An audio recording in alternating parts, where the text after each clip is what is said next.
Donald Trump's policies are helping minority communities across America.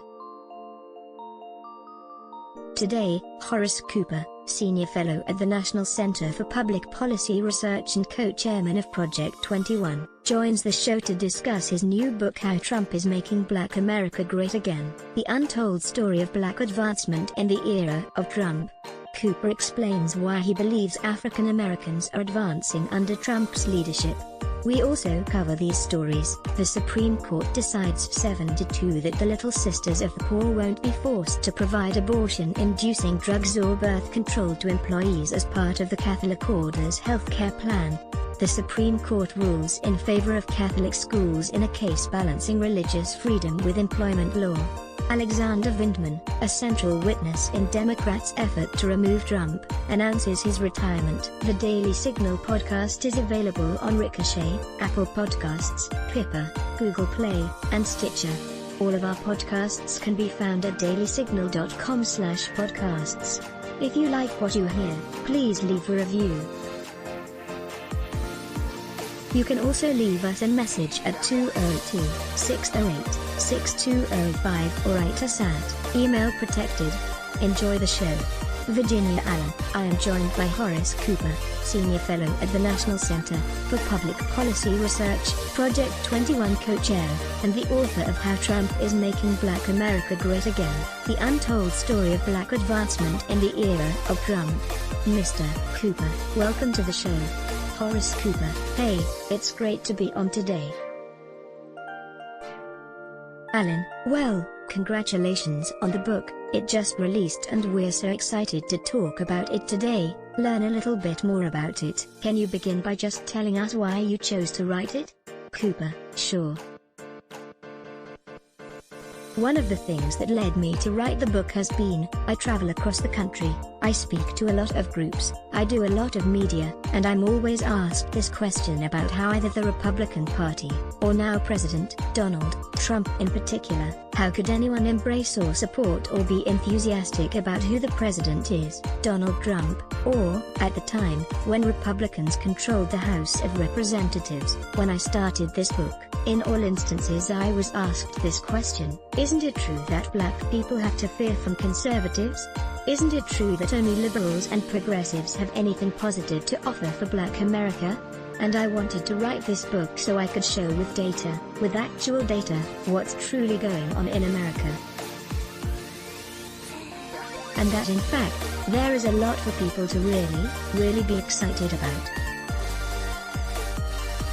Allen, so the book is titled How Trump is Making Black America Great Again, The Untold Story of Black Advancement in the Era of Trump.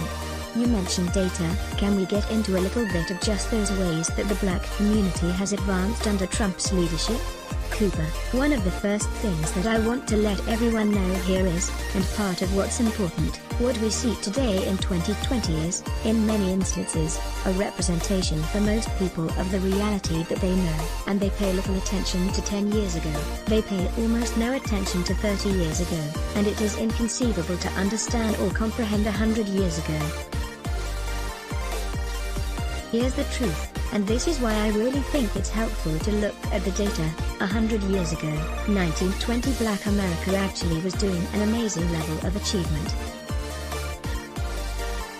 Black America had a higher employment rate than the rest of the country. Black Americans were represented in federal prisons at the lowest level of any race group. In fact, black men and women were married at either the same or higher rates than the rest of the American population, and children were growing up in households where their parents, if they were black, were as likely or more likely to be married. We don't think of that today because the numbers are so divergent. There were more black millionaires in the 1920s than there were in the 1970s, even though the population of America had exploded by the time of the 1970s.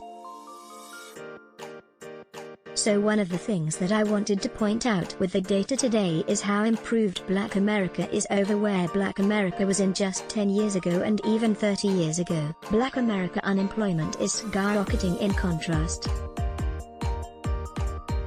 And what happened that we went from Black America being so successful and having stable homes and jobs to then this real downward slope that now we're seeing President Trump help to pull that community out of? Cooper: yes, so that's the great question, and that's the question that often goes unanswered. And the reason it goes unanswered is many people erroneously conclude that whatever's happening today or whatever happened in the last 10 years is the way that it's always been. We had policies under Warren Harding and Calvin Coolidge that said it was not the job of government to solve every problem, it was the responsibility of the individual. They supported free enterprise, they supported very limited regulation on the part of government, and, if you apply yourself, if you try, you will be amazed at the kinds of things that can be accomplished.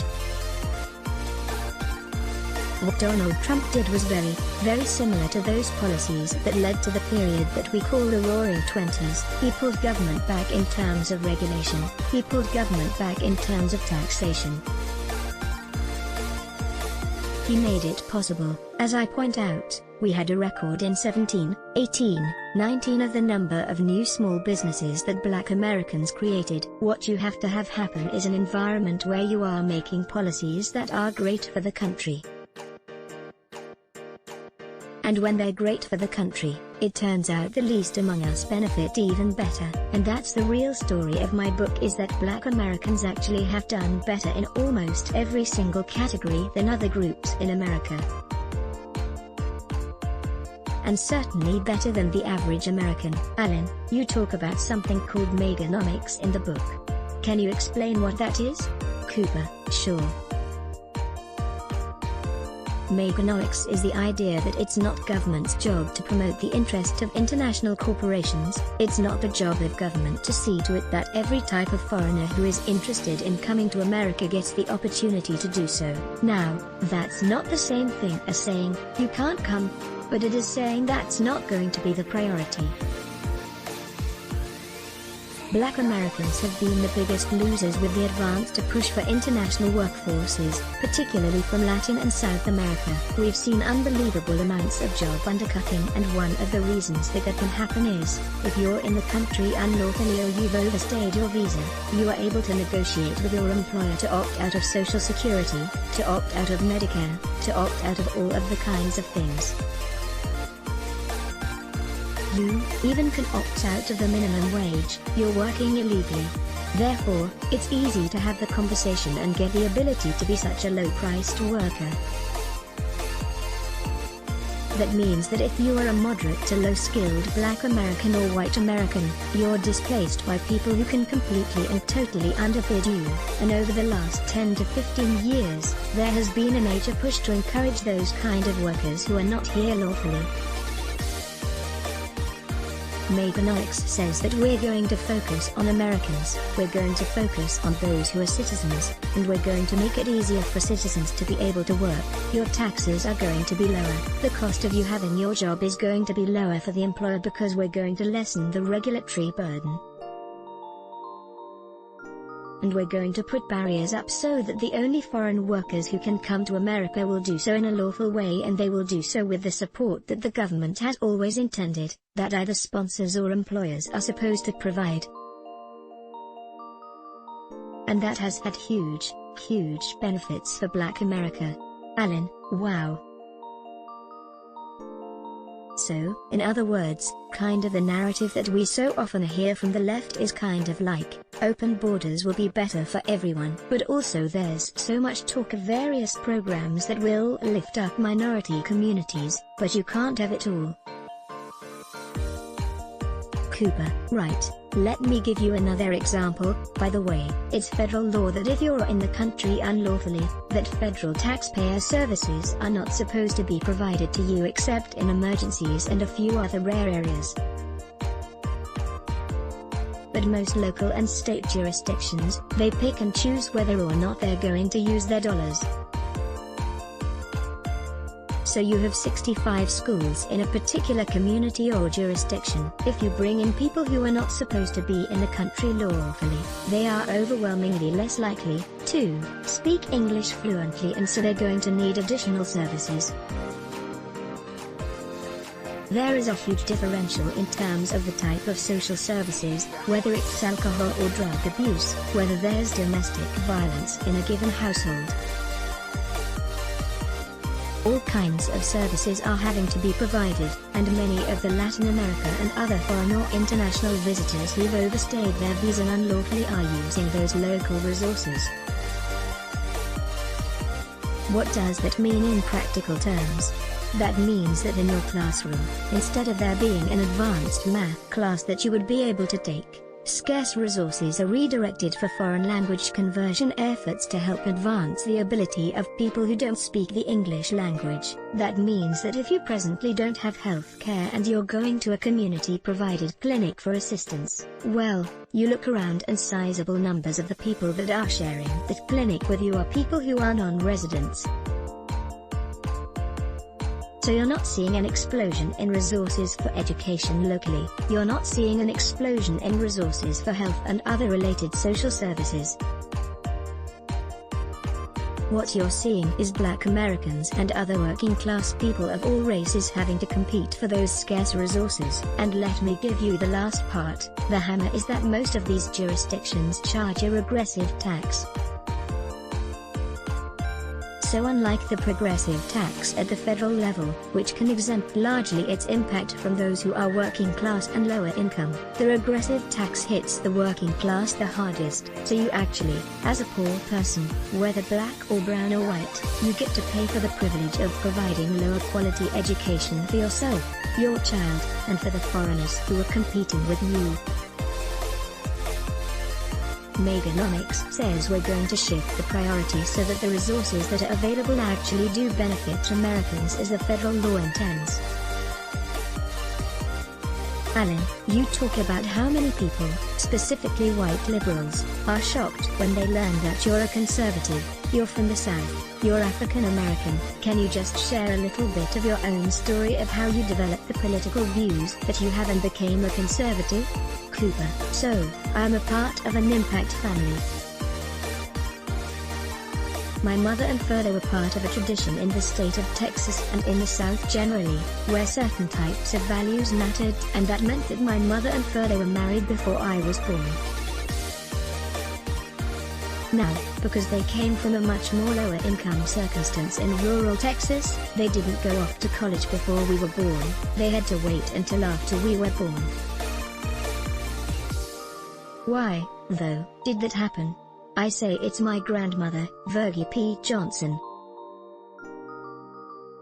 Virginia Johnson had an idea, and that idea was that her 9 children were going to be independent and self-sufficient. 7 of the 9 not only were college graduates, but like my mother and several of her sisters, they got master's degrees and Ph.D.s.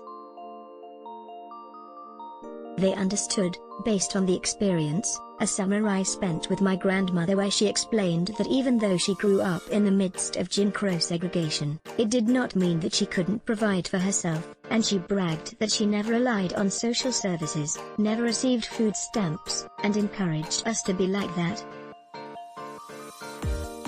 Focus on your education, focus on your skill development, make sure that you can become independent. Now, when we would stay with my grandmother, we lived in rural Texas and she had indoor plumbing, but she didn't have a washer and a dryer, she didn't have a dishwasher.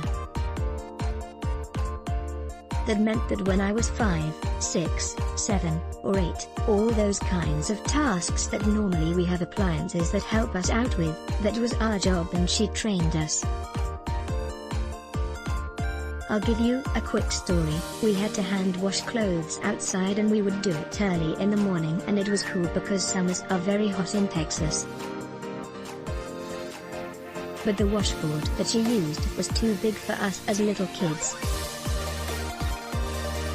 So she made a deal with us. If we agreed to do some extra chores, we could earn the money so that we could buy our own washboards that were smaller in size. We did extra chores and got a smaller washboard, which made it possible for us to wash even more. That is counterproductive to what you see in many communities where people are shirking, people are trying to get away from work, people are trying to get away from responsibility. My grandmother got us up at 5 a.m., sometimes earlier. I'm a morning person because of that. My grandmother saw to it that by the time I was 3, that we started reading. My brother and I. We need the ability in many of our communities to have this kind of attitude and this mindset.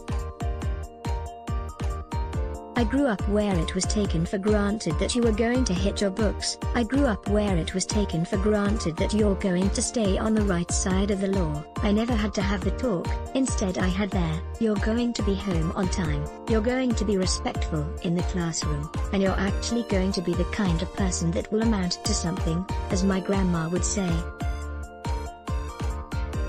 Alan, wow, your grandmother sounds like an incredible lady. My goodness. What an honor to have that influence in your life. And those things that she obviously taught her children and her grandchildren so well, those are the exact principles that it's so evident our nation is in need of today. How do we further that narrative of empowerment that your grandmother obviously instilled in you? And really pull back from this victim mentality and mob rule and just this really negative narrative that we're seeing played out right now by the left. Cooper. So, my grandmother had this benefit: if she didn't do it right, no one was going to do it for her. We have the detriment now: if you don't do it right, don't worry, someone is going to do it for you.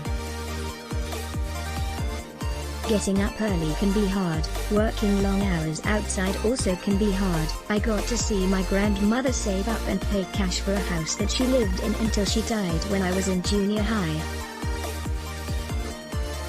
No mortgage, she never ever had a mortgage, paid cash. We don't hear that mindset. Instead we live in a society where, all too often, if you're having a difficulty, if you're having a challenge, well, you've got an idea, there's a government program for that. Well, my grandmother had a different idea: apply yourself, strive, work at it, and you will be amazed at what you can accomplish. One of my biggest regrets, I hadn't many, but one of my biggest regrets about the Obama administration was his failure to accept the role as a model. There are many black kids who attend struggling schools. Many of those schools don't work well. They're overrun by unions more interested in featherbedding themselves than ensuring those children achieve. But what President Barack Obama could have said to young people, black, white, or brown: apply yourself, try, make the effort. America is such an amazing place. Even with whatever struggles I have had, I ultimately was able to become President of the United States. If I can do that, you can too. Now that would have been more aligned with the kind of opportunity to model that my grandmother was able to do, and that would have given true hope to people. Instead he castigated America. He said America wasn't fair. He said that America wasn't interested in giving Black America a shot. And it was like a lottery land or something that we had a Black American who happened to be president. Not that we are the exceptional, amazing country on the planet where that's possible. Name a European country, name a Latin America country or a South American country where they have one member of their minority, a black man or woman, as their prime minister or president. You keep looking because you are not going to find it. America is that kind of a place, and that would have been an amazing example for him to repeat over and over again. Even with his bad economic policies, by encouraging people to strive and achieve, he could have had a positive effect. Alan, Mr. Cooper, I want to give you just a moment to share a little bit about Project 21 and the work that you're doing there. Cooper, Project 21 is actually now 25 years old. I'm a founding member and I only recently became a co-chair. Project 21 is made up of Black Americans who recognized during the riots in the wake of the Rodney King trial. During those riots we were informed by the media in an airy way, the same way we are today, that the rioting, the looting, the violence, the mayhem are legitimate outworkings of the frustrations that Black Americans feel. And we looked around. I talked to many professionals, I talked to many middle-class educated Black Americans and asked, is that your idea of how people achieve change or express angst? So, Project 21 was founded so that we could provide the other perspective, the other view that families matter, that the private sector is far more important than the government sector. That people need to have initiative and be motivated with the kinds of community organizations like the Boy Scouts. They're future farmers of America, like I had when I was a kid, that help our communities develop and be better. We need more of that, and so Project 21 tries as much as it can and as often as it can to be able to do that. There are good policies that are great for our country and they're great for minorities. That's the purpose of my book, that's the story of my life. If you help the least among us, the best way to do that is to help all of us. Alan, and how can our listeners follow your work and the work of Project 21? Cooper, sure. You can check us out at www.nationalcenter.org, at the National Center for Public Policy Research, or you can follow us on Twitter, at Project 21 News. I'm on track right now to do 420 radio and TV appearances this year, so I'm sure a quick search of Google you can find me or many of the other members of Project 21. Alan, wow, you have a busy year. That's impressive. Well, for all of our listeners, you can purchase the book How Trump is Making Black America Great Again on Amazon, Barnes & Noble. I even found it at Target, so be sure to look it up. Great read. Mr. Cooper, thank you so much for your time. Cooper, thanks for having me today. Let's block ads. Why? Show your love for him. Click the link in description. Thanks for watching.